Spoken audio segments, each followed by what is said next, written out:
Well, it's still a few months away, but at least one prominent media observer is already calling for the cancellation of the annual White House Correspondents' Dinner.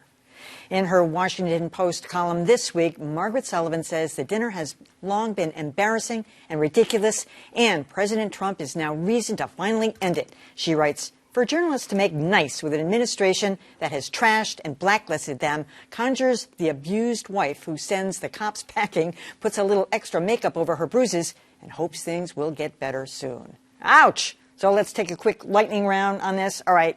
I say, this year you got to have it. I mean, this may be our last chance, after this one. But, and by the way, the White House, you've been a White House correspondent. It's one thing for the movie stars and the TV to boycott this thing, but the White House correspondents are going to go to it. So I say this 1 year, bring it on, see what happens. Well, I think it was getting tired for quite a while. The last one, I went to 5 of these. The last one I went to because I had to, not because I wanted to. It had become this big Hollywood event. And so from that standpoint, I don't care if it goes. But I also think it's important. It's a fundraiser for a lot of aspiring journalists. And I hope that if it does go, that they'll continue to pay attention to those issues. All right, lightning round. I've been calling for it to be canceled for years. It is a corrupt celebration of access journalism at its worst.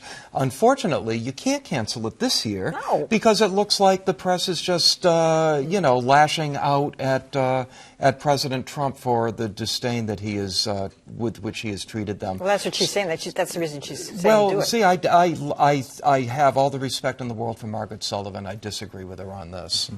I think you should revamp it in light of what is going on and go ahead and have it. But I agree with everybody that it had gotten really overblown. All of those Hollywood stars in that Nerd Prom documentary, they couldn't name a White House correspondent. So the whole point of it had gone away.